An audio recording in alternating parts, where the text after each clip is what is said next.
D-Day and then Operation Market Guard. And that's when they really started using the Pathfinders.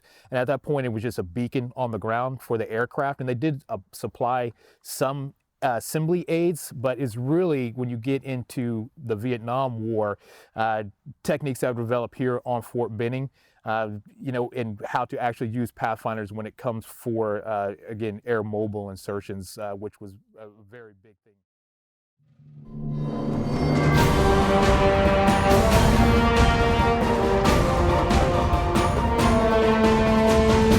Welcome back to Leaders Recon. Today we're talking about Pathfinder with Sergeant First Class Ludecke and Staff Sergeant Morales, instructors here at the Warrior Training Center. Welcome to the program. Thanks, sir. Yes, thank you for having us. So before we dive into Pathfinder and can you tell us a little bit about what is a Pathfinder? Sir, well, Pathfinder is a subject matter expert on all things airdrop resupply.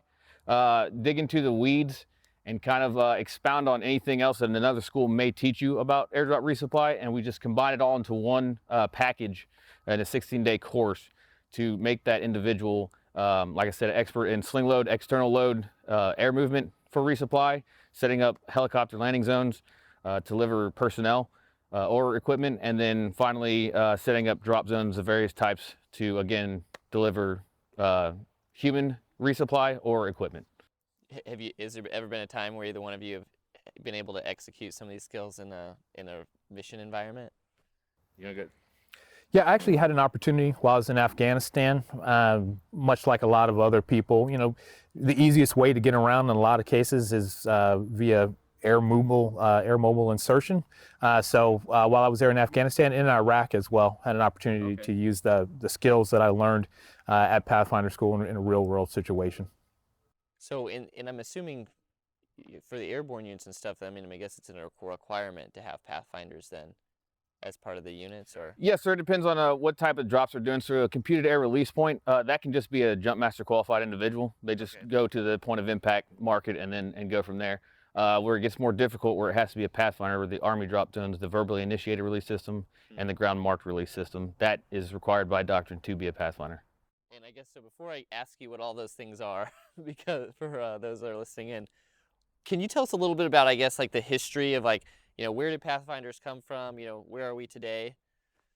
Yeah, absolutely. Yeah, so really dating back to World War II, when the Army realized there was a need for a mass airborne assault. And so particular to Operation Husky, which is an invasion of Sicily, during the airborne assault, they realized, okay, we've got people scattered all over the place, and it's not an organized means to deliver the people, the paratroopers, to the ground. So when you have D-Day and then Operation Market Guard, that's when they really started using the Pathfinders. And at that point, it was just a beacon on the ground for the aircraft. And they did supply some assembly aids, but it's really when you get into the Vietnam War, techniques that were developed here on Fort Benning, you know, and how to actually use Pathfinders when it comes for, again, air mobile insertions, which was a very big thing during Vietnam. And then moving forward to the global war on terrorism, and even where we are now with the fight, the need for Pathfinders has really grown, because again, a precision way to get soldiers to and from the battlefield, rather a precise way to get soldiers to and from the battlefield, is using helicopters. And of course, again, when you think about airborne insertions and airborne assaults, having your Pathfinders on the ground there to provide navigational aid, and then as well as assembly aids as well. That's and so that's where the history started, and then that's where we're going into the future. So Pathfinder's taught here at WTC. You both are instructors. What's the role that WTC plays in Pathfinder now? Yes, sir. So since the first of the 507th has gone away as the proponency, we have absorbed the executive agency of Pathfinder. There's also the Sabolowski Pathfinder School as well.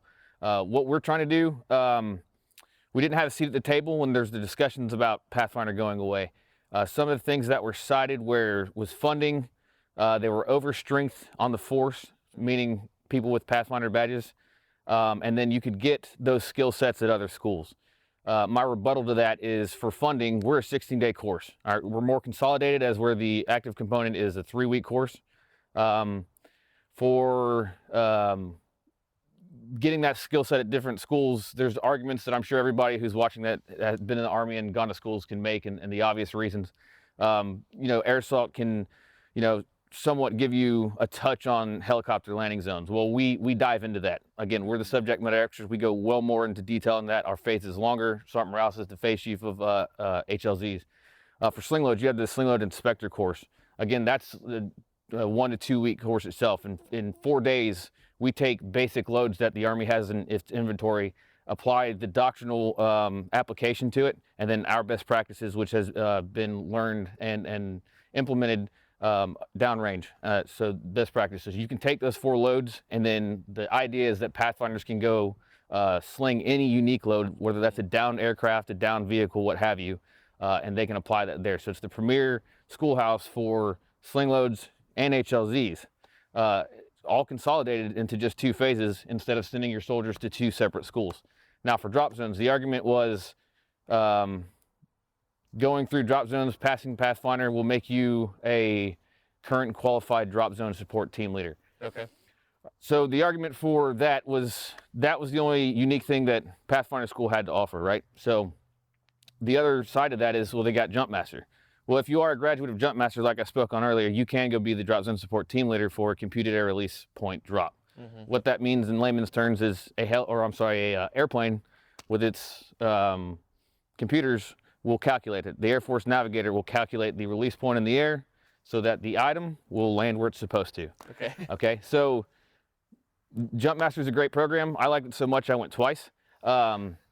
But the main thing you get out of that is being able to do an inspection on a jumper to where they are safe and have a safe exit out of that aircraft.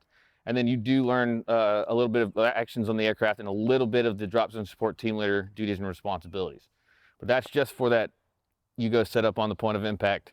And generally, I'll give an example of Fort Benning here. Fryer Drop Zone has a giant mound, so it's pretty much just plug and play. You show up, you set up the appropriate markings, and you're good to go. Where Pathfinder dives into a little bit more is we fill in all the gaps on all the phases, drop zone specifically since we're talking about it.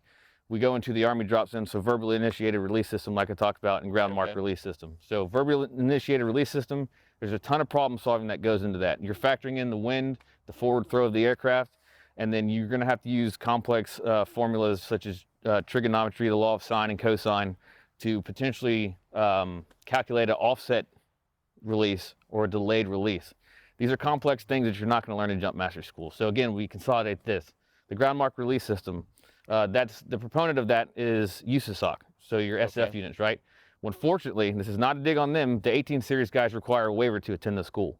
And I think that's a huge disservice. It's something as executive agent we're looking to improve on the prerequisites for people to attend. What I'm told from guys in the community, in the Q course, some of the guys get a basic refresher or what have you on ground mark release system drop zones, but it seems that every time we go help these guys out, they have a very limited understanding of that, which is fine. We don't mind teaching that, and that's something I'm sure we'll touch on, that we are available to the force to help out with these things. So again, we specialize in that, and then we go into complex problem solving such as a PI shift to mathematically figure this out, because with that drop zone specifically, you're not going to have communications always, so it handles it like that. Obviously, I speak drop zone heavy because I used to be a drop zone instructor before I took over for NCOIC. So I'll turn it over to Sergeant Morales, who again is our HLZ phase chief. He can speak on that. Well, and I guess before you dig into the or the specific phases here a little bit, because there's a lot of information. So can you give us like an overview of like how is the course broken out? You said 16-day course. What does that look like?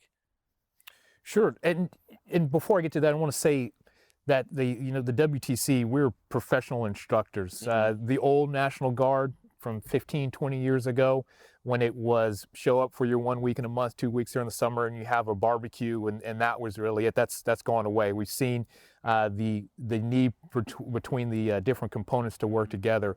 And so if you come here to the WTC, which was started by our current Deputy Commander, Mr. Sider, or we come to you, you're going to get a professional organization, and you come to us, you're going to get anything that's on par, the equivalent. Maybe in my opinion, you're going to get something better, because we are dedicated instructors to our craft, to our course, and we take a lot of pride in it. and we will spend whatever time is necessary because this is our sole focus. We volunteered to come here. We were vetted. We went through a hiring process before we got here. So we weren't just assigned here randomly by the Army where they just drew a name out of a hat and said, now you're going to be a Pathfinder school instructor.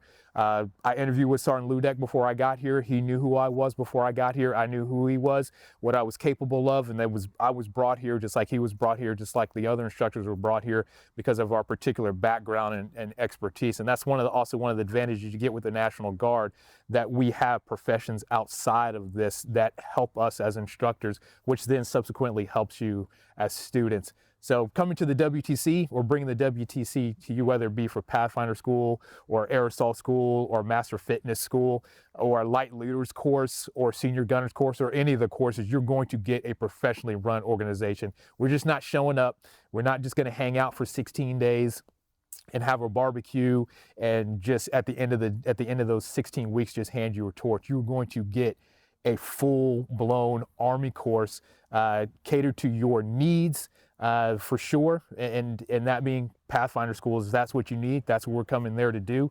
But again, we don't lower the standards because we're National Guard. In fact, some of the active duty folks that have come through feel like we might have even raised the standards in some respects because, again, we are professional instructors.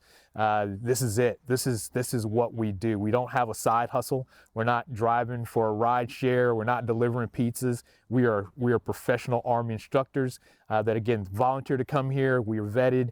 We go through the hiring process, and we put on a truly professional course in whatever aspect that is, whatever you need. And then in answer to your question about what the course is like, so over those 16 days, and I want to say that if you want to come to Pathfinder School, read the welcome letter because every answer is in there for sure. Yep. But so it's broken down into 3 phases. The first phase being sling loads. Then the next phase being HLZs, which again, Sergeant Ludecke said I'm the HLZ phase chief, so I have a real passion for that. This is my background. I spent time at Fort Campbell as a member of the 101st Airborne Division Air Assault. Oh, wow. So that's my heart. That's as much as I've jumped out of planes for a long time, and I absolutely love jumping out of planes. But again, I think my loyalty lies to the 101st Airborne Division. So that's the second phase is HLZs, and then you go into the drop zones phase. Each phase has a written test that you're evaluated on, which you must score 70% or above. And in particular, the sling loads phase has a hands-on test where you test it on 4 loads, which you must score 70% or above on each one of those loads. And also in the drop zone test is broken down into 6 sections, which you must pass every section. It's not cumulative. So in the unfortunate event that you have some difficulty with that section and you don't score 70% or above, you would have to retest that section up to all 6 sections. The course is challenging for sure. And 16 days goes fast. It goes fast, not only for the students, but for us as instructors. But what does a typical day look like from the student's perspective? So from the student's perspective, usually starts at 08. Of course, we want to make sure that everybody has a chance to eat, and we encourage, and we say this repeatedly, and I learned this as a student, and I learned it when I was coming through as a trainee instructor, and Sergeant Ludecke harped on it a lot. Got to get sleep. So it really starts the night before. You got to get as much sleep as you possibly can. Sometimes it's easier said than done. But it's about 08. We'll start with the classes. During sling loads phase, you're going to spend a lot of time outside, actually with your hands on the load. You got to touch it, you got to feel it, you got to see it, you got to be able to name it. And then when you move on to the HLZ phase, we do manage to get outside because it's about setting up HLZs. And that's all the classroom that we do builds up to supporting establishing an HLZ. So you do spend some time outside, but unfortunately there's a lot of material that we need to get across. We need to put out to the students. So there are some slides, which again, it's just the nature of it. And then the drop zones, there's a lot of PowerPoint slides as well. And I know everybody talks about the infamous death by PowerPoint. Sometimes that's just the most effective way to get the information out. Of course, there are countless TMs and FMs and student study guides that are there to support it as well.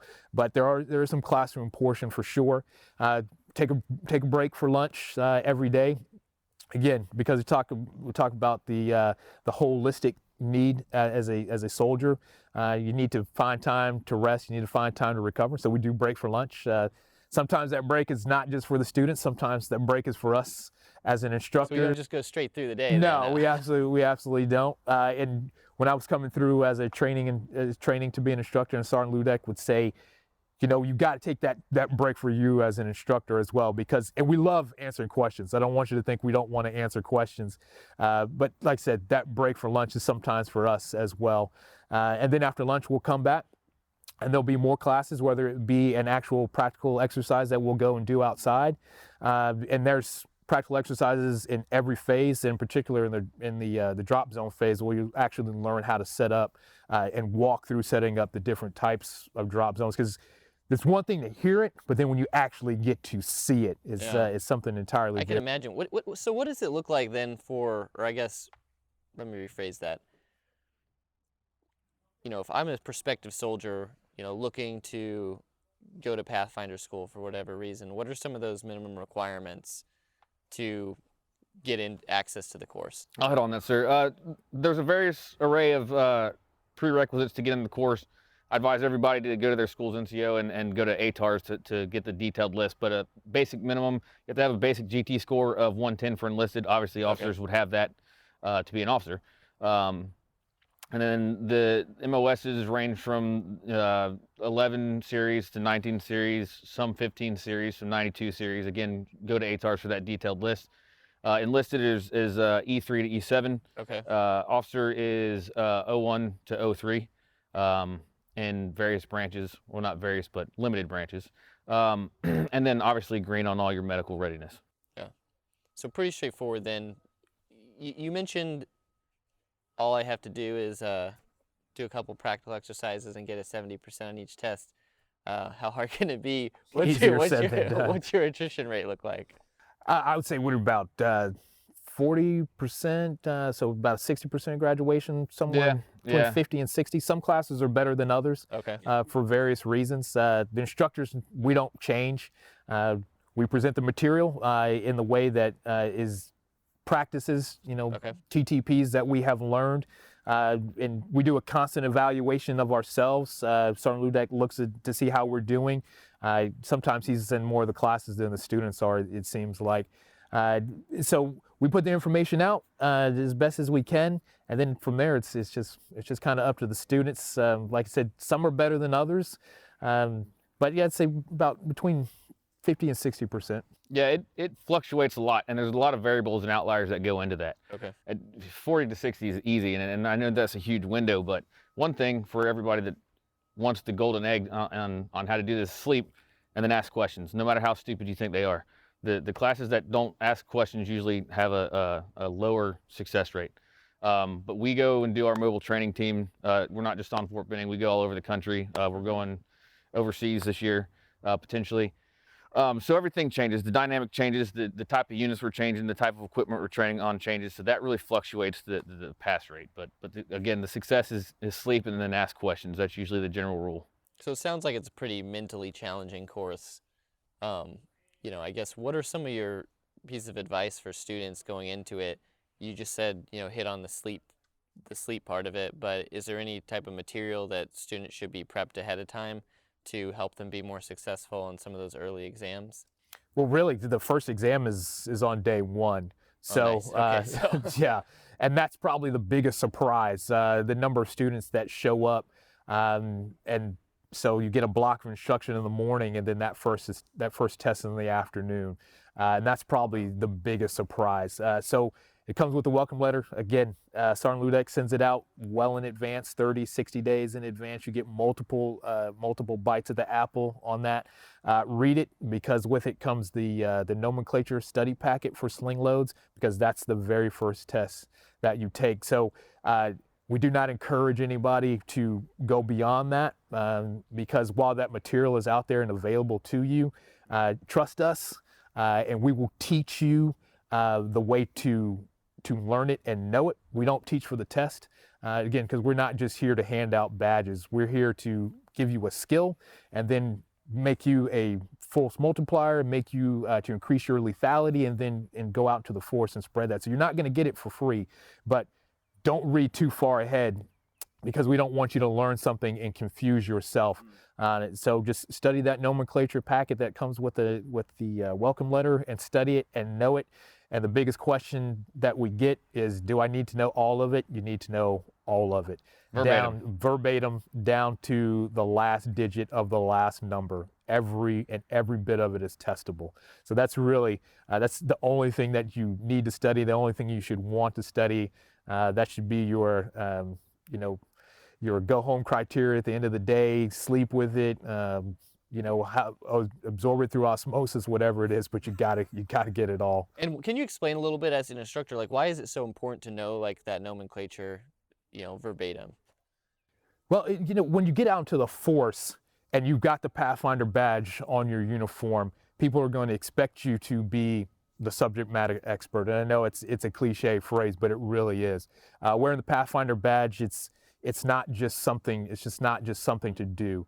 It is recognition of your work that you put in, but also the work that you're capable of. And Pathfinder School is not a true leadership school. It's not an NCOES, but when you leave here as a current and qualified Pathfinder, you are expected to have a certain skill set that you will implement as a leader and for your leadership. So you should know it, and you should know it verbatim. So that way, if you are asked a question, you can answer that question, or at the very least, you know where to reference it. And particularly for the nomenclature, and we talk about tensile strength, and we talk about rated capacity and things like that, because those could be the difference between life or death, quite frankly, and they don't want to overstate it, and certainly don't want to understate it either.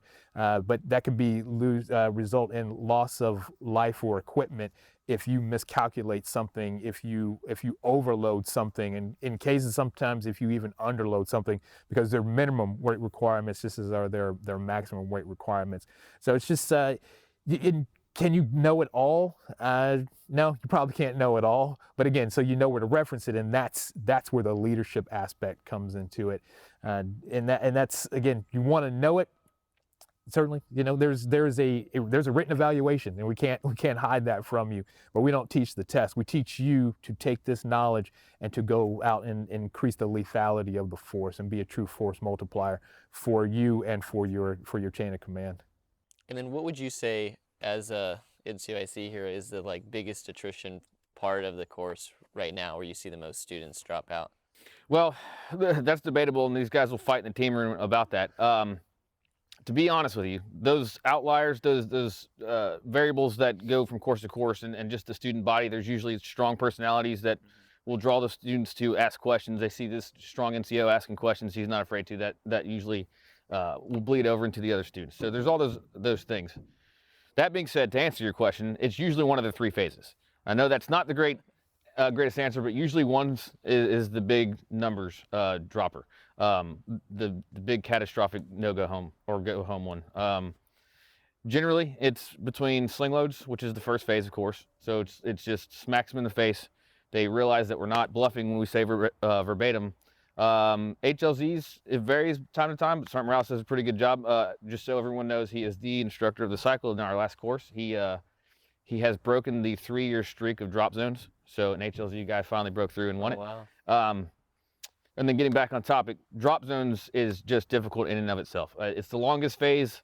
It's arguably the most technical phase. You have to memorize the most information. So that one has a higher attrition rate. Generally, it evens itself out, so we're still between that 40 and 60% pass rate. So usually, like I said, it's one phase or the other. Yeah, I remember thinking that when I was at Pathfinder School that sling loads was a lot of information. Then I got to HLZs, and I was like, oh, this is definitely more challenging. And then I got to drop zones, I was like, oh, this is even more information. And that's every student that ever goes through. I'm pretty sure I went to every test thinking, the morning of, that, I could definitely fail this test today. Straight through, though. Didn't have to retest, so there we go. That's rare. That is rare. It's a good OER bull. Yeah. So looking at it, we talked a little bit about capabilities, right, and what Pathfinders bring to the force. We talked about, why it's challenging. You gave the advice on, hey, make sure, like, learn the nomenclature ahead of time, but let us teach you the material. Is there any, I guess you would say, like, tips or tricks that you've noticed for students while they're in the course that help set them up for success, whether it be like study habits, or I know you mentioned the questions a lot, but is there anything additional that you guys kind of throw out there as instructors that you've seen like really do well for most students? I can't overemphasize the need for rest and recovery. Okay. This is a lot of times, and we'll stay late. We will absolutely stay late. The way our schedule is organized, there is the commandant's time, which it's a mandatory study hall. There's can't split any hairs on that. That's what it is, and it's an hour. But we'll stay late. I think the latest I've stayed was about 22:30 before the night of a test. And we stress it as much as we can. Some students heed our advice, some don't. But rest and recovery, because if your mind is not fresh, it doesn't matter how many times I tell you the TDP size for UH-60. If you're half asleep, or you're trying to recharge with multiple energy drinks or multiple cups of coffee, and you might get it for that 15 minutes, but as soon as you start to crash, it's all gone. So sleep, rest, and eat. You definitely, and it seems like, well, this seems like some hippie stuff about getting sleep and making sure you're eating properly. And I guess maybe it is. I don't know. And I mean, we've actually done some episodes on like holistic health and fitness. It is right. It's very important. It's very important, and that's. And you talk about study habits. So somewhere in there, you got to find time to study between trying to eat and trying to eat a good meal, trying to find time to rest. But then you got to study in there too. So whatever study habits got you through to whatever level of education you have, hopefully it's it wasn't just I just showed up and took the test and I was on the football team and coach passed me. Hopefully it's a little bit more than that, but whatever study habits you have, certainly keep those up. A lot of people like to use flashcards.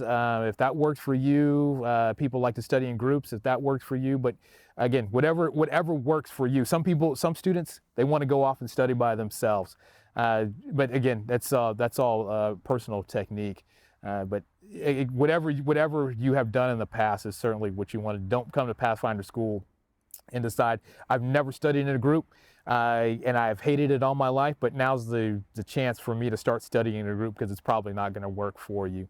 But yeah, like I said, it sounds kind of simple, just to say get some sleep, eat well, and study. But outside of just getting the material, that's probably the best thing that you can do. And you mentioned earlier that there's some like complicated mathematical formulas that go into being a Pathfinder, and you guys teach at the schools. Is there anything that students should prep themselves up ahead of time related to that, or are they gonna? Absolutely not. Okay. No. Don't even. If you have an understanding of the Pythagorean theorem and trigonometry and things of that nature, like that's good. That'll help you. But we cater to both. We've got college educated people and we've got people who are knuckle draggers like us, right? So we have similar instructors. A lot of us are from Georgia and have a Georgia education, so we try to cater to the people that need that. We will get you there. If you need to know why, I'll tell you why the Pythagorean theorem is the way it is. If you don't, I'll tell you to turn your brain off and then just plug everything into this formula, and it works out. Don't do anything prior than just learning the nomenclature packet, is my suggestion. Yeah, I think I can remember when I was through the course, one of the things was like before drop zones, I memorized all these formulas and stuff. I spent like the first 5 minutes of my drop zone test just like charting down all the material so I could just reference it over and over again. Yep. Throughout the course, throughout the test anyway. It was I think I must have rewritten that paper during study hall 100 times. Yeah, absolutely. As you should. Absolutely. That is when I went through the course, I'm sure when Sergeant Ludecke went through the course, that's the first thing. As soon as they say go, start writing down every single formula, and probably even some formulas that didn't relate to Pathfinder school. I wrote down everything I could possibly think of. It's like a reference sheet, anything that you can use, like the glossary, terms, anything and everything. Just dumped it all out on the piece of paper. Now, how was the experience, I guess, for both of you as a student in the course a long time ago? It was miserable. Yeah. It was miserable. I'd like to say that I went to like the last hard one, but that's a lie, because Pathfinder is like the one school in the Army that keeps getting harder, because you need to be trusted to do these complex problem solving and airdrop resupply. So they keep adding stuff. Some would argue badge protecting. I don't believe that's the case. When I went through, I think when Sergeant Morales went through as well, I went back in 2014. There was only 5 sections of the drop zone test. Now there's 6. You have to actually fill out a drop zone survey and do the math that applies to that, and hopefully send off to have an approved drop zone. I've used that in actual applications to go survey drop zones after I've got out of the school several times. A ton of tactical surveys. When we went through, there was no DA form 7382. It's the actual form that you would fill out for a sling load. Like, you should know that. You should know that. You don't get taught that in air assault school. You didn't used to get taught that in Pathfinder. Now you do. So it gets harder, but it's for practical reasons. So when you do leave here and you go to your unit the next day, you may not be extremely confident, but you know immediately exactly what form you got to go to and how to fill it out. Yeah, and I wish I could say my experience was better or different in any way. Yeah, miserable, stressful. But it is a stressful school. It's not we're not a school of attrition. We're not out here trying to weed people out and, like he said, protect the Pathfinder badge. But it is a difficult school for sure, and there's a lot of material that you have to learn in a short period of time. But every instructor here is dedicated, and we will do everything we can legally and ethically to get you to where you need to be. And then at that point, it's up to you. It's entirely up to you. But I'm glad I went, and also glad I'm done with it. And if honestly, if they told me I had to go again to keep my badge, I'd go again, but it would be I'd do it grudgingly, to say the least. So. Yeah, I can imagine I mean, I feel like the practical applications are pretty significant, especially for some of these airborne units in the Guard that, I know specifically, like for my unit, like we have a drop zone that we use there all the time, but we're constantly looking at like other opportunities to try to drop soldiers or equipment in different places, just to provide some, different training environments, right? Which is right in line with what you were saying, the practical application piece of it. Yeah, absolutely. I've had a chance to participate through the National Guard. The National Guard does so much that people don't realize, but through the National Guard, had a chance to participate through my previous unit in Texas, 1st Battalion 143 Airborne. Oh, nice. And we participated in Sabre Shield and Sabre Guardian in Europe as part of a NATO operation. And so we jumped in Poland, we jumped in Romania, and a Pathfinder, had to go and do a drop zone survey, because that farm field that we jumped into in Romania, that farm field that we jumped into in Poland, somebody had to go out and certify it as a drop zone, and it was a U.S. Army Pathfinder had to go out and do it. And we're talking about big airborne assaults that a Pathfinder, a graduate, whether it be of the WTC Pathfinder School or Pathfinder School from the 507th a few years ago, somebody went out and a Pathfinder was responsible for 500-600 shoots in the sky. And that's an awesome responsibility. And that's why we take our job so seriously, because you might be called on as a Pathfinder to go to Romania, to go to Poland, to go to the Ukraine, to go to Latvia, and you have to set up and establish a drop zone. And it's entirely on you and the team that you bring with you. Lives are on the line. Lives are definitely on the line. So that's why we give everything that we possibly can as instructors, because 2 years, 3 years, 7 years down the road, you're going to have to call on something that you learned at the Pathfinder School, and it could cost somebody's life, and it could, or loss of equipment. And I don't know, losing equipment in the Army is pretty serious. It's super true though, because like I remember, I went to NTC this summer with my brigade, and sure enough, like we were a couple days into operation and out with the Cav Squadron, and they were like, hey, we need to do some air resupply stuff.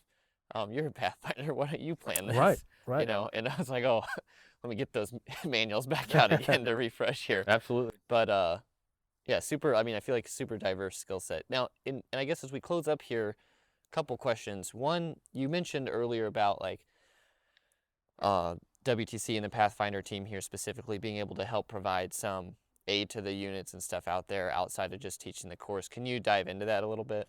I think both of us should speak on that one. Yeah, we want everyone to know that we are here. We're not only here to teach Pathfinder and continue that skill set with, yes, you'll still have the ASI, and yes, you'll still get the badge for now, and we don't want people to solely come there for that. It was the opinion of somebody at the last Static Line Symposium that what they found Pathfinder School offered you was just to teach you how to sew a badge on your uniform. Just for complete transparency and to deconflict that, we've taken the sewing kits off of our packing list because that's not what we do here. We actually teach this skill set. So in addition to the POI and the course, we offer the air crews here on Fort Benning or elsewhere, any guard units, any active units that need to certify or want a refresher, as long as we can coordinate it through our chain of command, and we've got time in between courses, we're here to help you, to extend, to refresh you on Pathfinder skills and sets. And that's what we're all about. We're all about reps and sets on Pathfinder applications. So if we can be of service, then that's what we want to do, and we want to help the force. Again, we're here.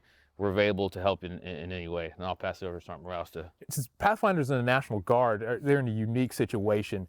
The active duty side of the house, they focus, again, on airborne assaults, which, again, it's an awesome thing when you're up in the air and you look around and there's 500 of your fellow jumpers around. It's great.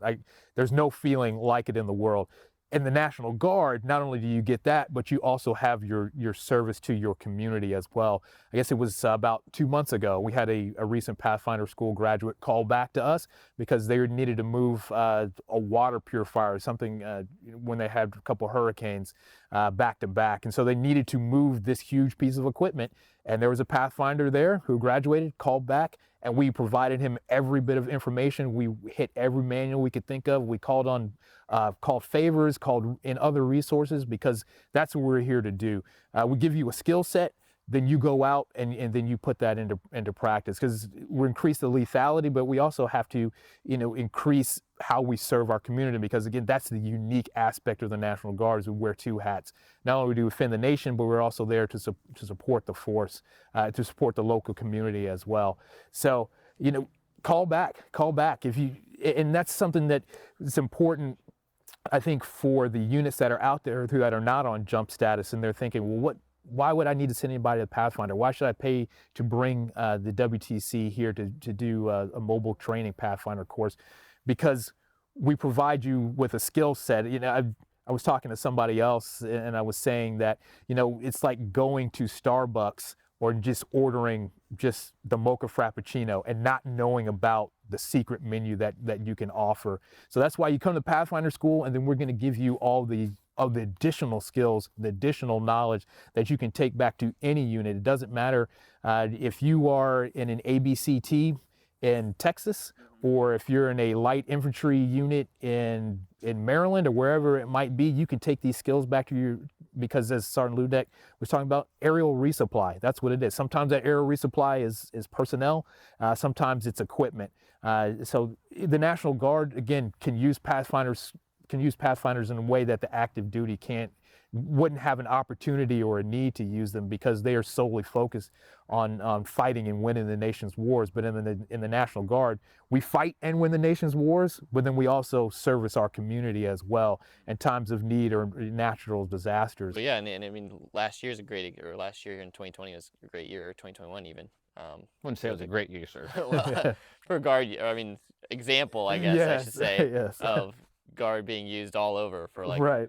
from hurricanes to civil support. So, but anyway, well, thank you both for coming on, sharing all the ins and outs of Pathfinder School. Thanks for having us, sir. Yes, thank you. It was a pleasure.